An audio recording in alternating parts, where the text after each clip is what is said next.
In March 1999, I was mayor of the capital city of Paraguay, and there was a popular uprising.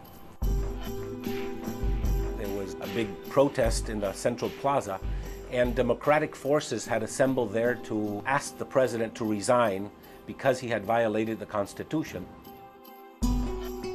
And all of a sudden, they started shooting at the students. And one by one, the students started falling, being hit. Many wounded, 8 died. So this is when I decided that something had to be done, and I just ordered my city engineer to bring in 30 garbage trucks and 20 heavy equipments and surround the building of Congress. Everybody thought that we were going to be massacred. Even the American ambassador called me and told me, get out of the plaza because we have information that they're going to shoot you and they're going to kill you. And we said, well, let them come, because there has to be a time when people just say, this is the line, enough is enough. There were many deaths, but it was a major victory for democracy because the dictatorial forces could not take over Congress. Congress assembled the next day on a Saturday, and the president resigned on Sunday. My name is Martin Burt, and when my term as mayor was finished in 2001, I decided that I wanted to dedicate my life to working with people and promoting economic self-reliance from the bottom up. I've realized that only public policy was not going to transform the society.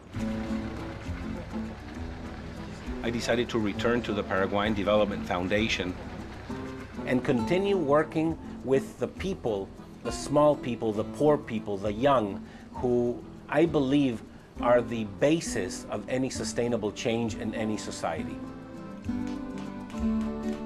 In 2002, we were offered this agricultural school in Paraguay, and we said, sure, let's take it and let's try to make it self-sufficient. In developing countries, people are without any type of serious education. They have no skills, they have no knowledge. But when you reverse that, you begin to transform inhabitants of a country into citizens. When these citizens can make a decent living off the land, then they can start regaining confidence in themselves, and they start thinking of what is good, what is bad, what is productive for society, and what is not. So what we need is to transform farmers into rural entrepreneurs. We envision a school where there are livestock, a dairy, chicken, pork, fish that are run as a business with a break-even point and with the professor being in charge of its efficient business operation. Students learn in math class how to calculate the break-even point of their chicken coop, for example. And they have to know that it is not enough to have a chicken coop. You have to have a chicken coop that will produce 170 eggs a day that have to be sold at such a price at the local market to earn such and such amount in order to pay the professor. It is not just how to grow tomatoes, it is how to make money growing tomatoes. Because people have been growing potatoes and corn in Latin America for the past 15,000 years, and they're all poor. So it is not a matter of knowing how to grow the crop or raise the animal. It is a matter of how to make money and how to be financially successful doing farming in our poor countries. Jorge Guerrero is a typical student of our agricultural school. He comes from a very large family. There are 19 children in his family. He's the 10th.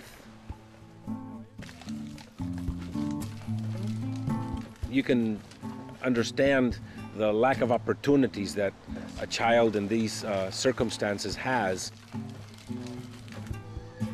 In his case, his family was very fortunate that they could pull him through 9th grade, at which time he entered our agricultural school.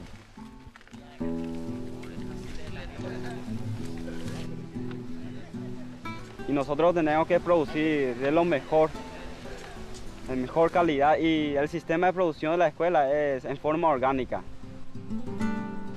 Y para eso producimos en forma biointensiva. Y de allí sacamos productos de buena calidad y cantidad. Es producir mayor cantidad en menor espacio posible. De la producción agropecuaria, porque acá en Paraguay los pequeños productores, eso es lo que tiene el problema, no sabe sacar provecho, buen provecho, ganar plata de la pequeña agricultura. Y eso nosotros aprendemos allá en la escuela. Everybody talks about eliminating poverty, but nobody talks about how do we put money in the poorest pockets. At our agricultural school, we say bluntly, we want to eliminate poverty, we want to teach the poor how to make money. There is a general thinking in the world that the poor can never help themselves, and that economic self-reliance is not possible in Latin America. Economic self-reliance is not possible in Africa or in India, and we have to change that. Every poor village in the world can have an economic self-sufficient agricultural school to teach its young farmers. And once you have rural entrepreneurs making money, they can become leaders of society and start a system by which people regain power. It's not a matter of expecting things from the top down, but really building a country from the bottom up.